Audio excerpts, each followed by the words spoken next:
हाय लोगोफोर आरो मोनसे गोदान फ्रेश भिडिअ नोंथांमोनखौ बरायबाय आसा खालामो बयबो मोजाङैनो दङ दिनै आरो खेबसेबाव बेरायनो ओंखारलायबाय आंबो बेरायगोन आरो लोगोसे नोंथांमोनखौ बेरायहोगोन बिदिब्ला नोंथांमोना भिडिअनि जोबजासिम नायबाय थादो थौदो बिदिब्ला भिडिअखौ स्टार्ट खालामनोसै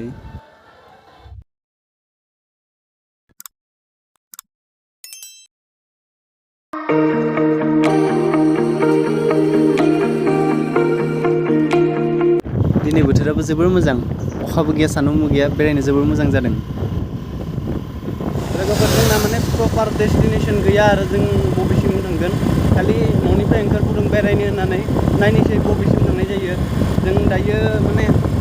एकदम भुटान बर्डारसिम थांगासिनो आरो नायनोसै मा मोनहैयो नोंथांमोननो दिन्थिगासिनो लामाखौ गोदान बानायगासिनो बेनिखायनो माने ससे मोजां ससे गाज्रि आरो दा जोङो गाज्रिखौ मोनथ'लायबाय ओमफ्राय आगोलाव थांनानै आरो मोजां मोनहैलायगोन दा बेखिनिया गाज्रि एसे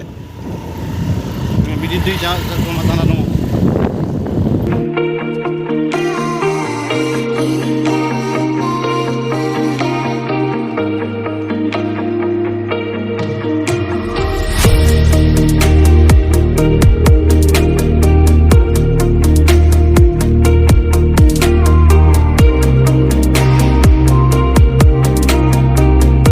फैयै दा नै नाग्रिजुलि साहा बागान मोनफैबाय नोंथांमोननो दिन्थिगासिनो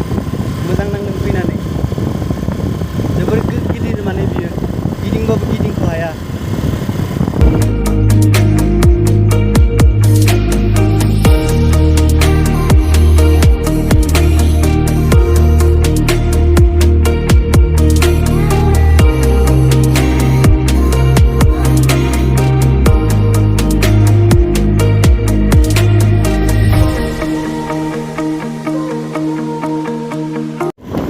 बै नुहुरनाय हाजोआनो भुटान हाजो नोंथांमोना माने भिडिअ मोजां नुवाखैबो जानो हागौ माने जोबोर समायना आरो ब्रिज नाम्बार 18 बिराद गोलाव हा बेखौनो होनो आइलेण्ड हा बिराद गोलाव लोगोफोर नै जों फैयै आइलेण्ड मोनफैबाय आइलेण्डनो बियो आइलेण्ड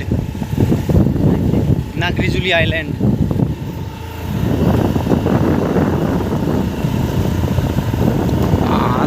दालाङा गोलावलै बेनिफ्राय बैसिम एकदमबारे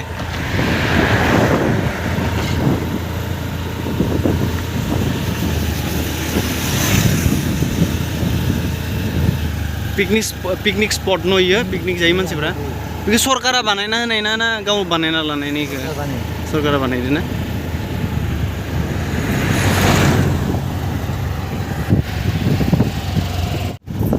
नाग्रिजुलि आइलेण्ड जोबोर गिदिर पिकनिक स्पट उनाव माब्लाबा फैना बेयाव दुगैफैगोन दैमायाव दिनै दुगैथ'ला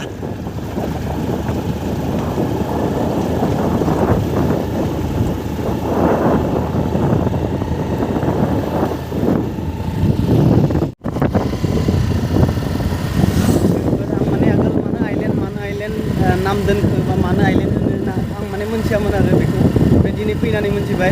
आगोल जेब्ला नुदोंमोन आं माने आइलेण्ड माने मा दैमानि गेजेराव नङाबा माने लैथोनि गेजेराव बे हाजो थानाय माने पाहार थानाय माने बेखौनो आइलेण्ड होनो आरो बिदि माने बेयाव आं नुवाखैमोन आरो मानसिफ्रा फैयो भिडिअ बानायो बिदि आइलेण्ड बायदि जेबो आं मोनथियाखैमोन नाथाय आं दा मोनथिबाय आरो फैनानै मानो आइलेण्डखौ आं नोंथांमोननो फोरमायगासिनो दा नैबे मोनसे दैमा आरो जोबोर गिदिर दैमा भुटान हाजोनिफ्राय बोहैबोनाय नैबे मोनसे दलं बे दैया बिथिंबो बोहैना फैदों आरो बिथिंजाय बोहैना फैदों आरो आगोलाव मोनसे दलं दंबावो बिथिंजाबो माने दैया बोहैना थांदों आरो गेजेराव माने बै हाजो मोनसे जाना दङ बेयाव थखसे माने हाजो बायदि बानायना दोनदों आरो जादों बेनिखाय आइलेण्ड आरो बेनिखाय आइलेण्ड दोनदों आरो आं ड्रन थानायबा माने नोंथांमोननो मोजां दिन्थिनो हागौमोन स' दिस इज कल्ड आइलेण्ड आंनि बुजिनाय माने आं फोरमायनाया एसे गोरोन्थिबो जानो हागौ आरो माने एसे फोरमायथ' हायाखै नालाय थ' बुजिदों जानांगौ नोंथांमोना मोजां नांदों फैनानै नै जानो फैदों मानसिफ्रा ओमफ्राय बैथिंजायबो दङ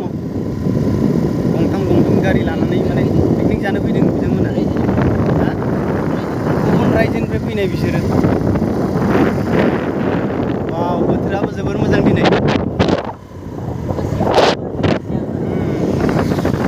हाग्रा होनो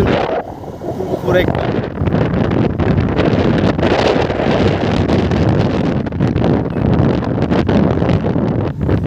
नै दालाङा बेबो मोनसे भिडिअआ बेखिनियानो जुदि नोंथांमोना भिडिअखौ नायना मोजां मोनोब्ला लाइक खालाम साबस्क्राइब खालाम भिडिअ बानायनायाव एसे खस्थ'बो जायो बेरायनो गोनां जायो ओमफ्राय नोंथांमोननि थाखाय माने एसे एन्टारटेनमेन्ट होनो नाजायो आरो नोंथांमोननो बेनिखायनो चेनेलखौ अननानै साबस्क्राइब खालाम आरो जुदि नायना मोजां मोनोब्ला कमेन्ट खालाम आरो जुदि इमप्रुभ खालामनो दङबा आं माबायदि इमप्रुभ खालामनो हागोन भिडिअखौ बेनि थाखाय नोंथांमोना कमेन्टआव लिर नायनायनि थाखाय थेंक इउ लोगो मोनलायगोन नेक्स्ट भिडिअ बाय बाय